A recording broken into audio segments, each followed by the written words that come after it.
Barcelona. 5 days. No official timing. No cameras allowed inside the garage. And yet, one lap changed everything.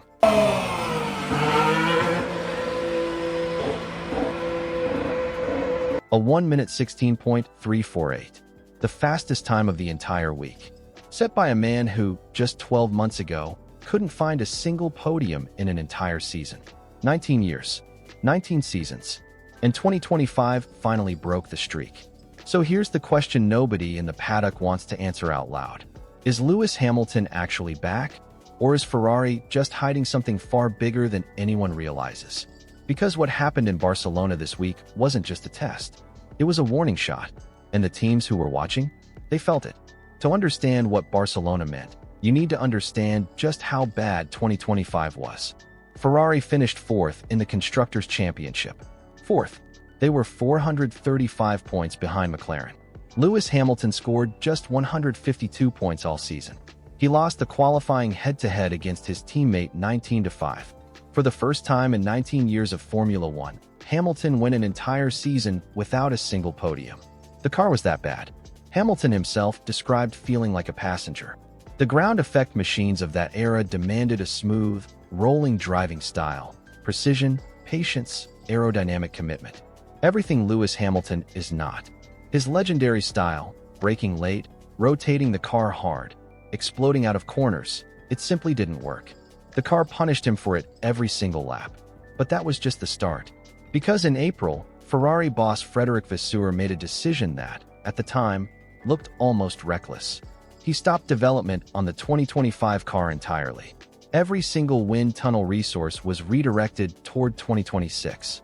No more patches. No more fixes. He accepted that the bad season would stay bad.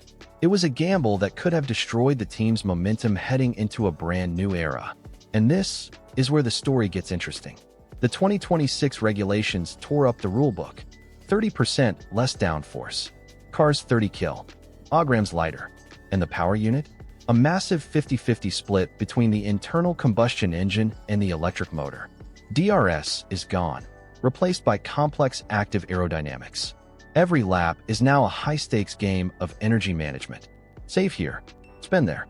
Hope you've got enough left when it actually matters. Early on, drivers hated it. Charles Leclerc was the first to say it out loud. After his simulator runs, he called it, not a fan. For a man who lives on the limit, a car that forces you to think more than you drive? That sounded like a nightmare. So when Ferrari rolled into Barcelona, nobody expected fireworks. But here's the twist. Hamilton didn't just survive the test. He dominated it. 500 laps from Mercedes. 440 from Ferrari. And on that final Friday afternoon, Hamilton strapped on a set of softs and pumped in the fastest lap of the entire week, beating George Russell by just under a tenth. That wasn't luck. That was a statement. But the lap time isn't the real story. The real story is what Hamilton said about these cars. After years of fighting machinery that felt like driving a brick, Hamilton sat down after day 5 and described the 2026 generation as actually a little bit more fun to drive. He called it oversteery, snappy, sliding, and crucially, catchable. Think about what that means. Less downforce, less rear grip. The back of the car moves. It slides. It rotates. The driver has to catch it, control it, wrestle it back into shape every single corner. That is exactly what Lewis Hamilton has always done best. Watch his early Mercedes years. Watch his McLaren days. He has always preferred a car that comes alive underneath him, not one that feels planted and dead. The ground effect era rewarded precision and consistency. These 2026 machines? They reward adaptability, car control, instinct. And Leclerc? The man who called it not a fan just weeks ago? His tune shifted completely. He's now calling it super interesting. He said, "I take that as a challenge." The frustrated driver is gone. In his place is someone who's ready to outthink the entire grid. Ferrari didn't just survive Barcelona. They found something. And what they found might be the most dangerous combination in Formula One right now. A car that suits its driver perfectly. But don't get comfortable. Because Ferrari knows exactly what they're doing, and it's more calculated than it looks. The SF-26 that ran in Barcelona?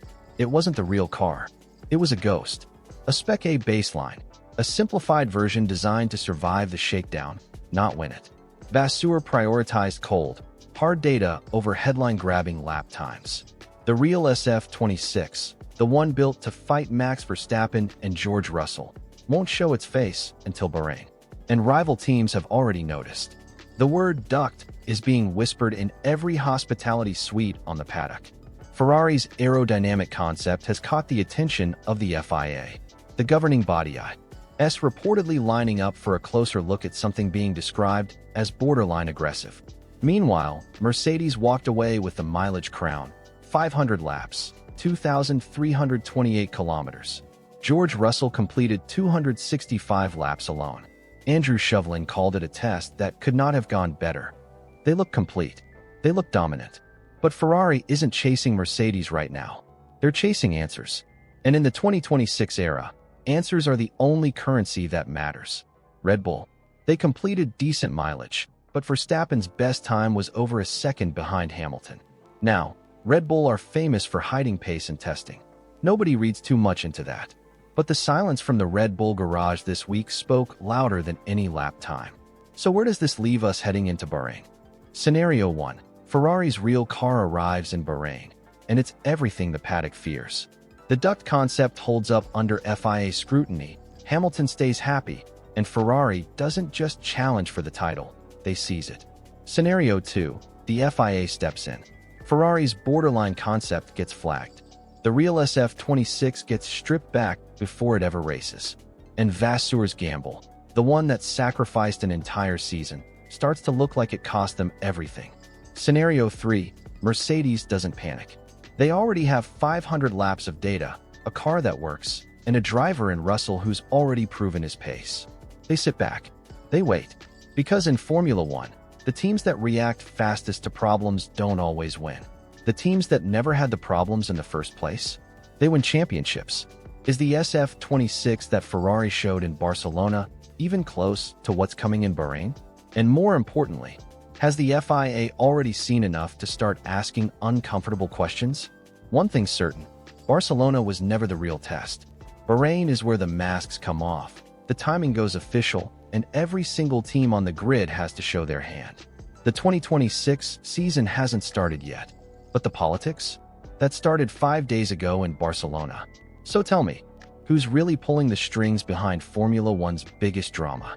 If you made it this far, you already know, this season isn't about who's fastest. It's about who survives what's coming next. Subscribe. Turn on notifications. Bahrain coverage drops soon. Don't miss it.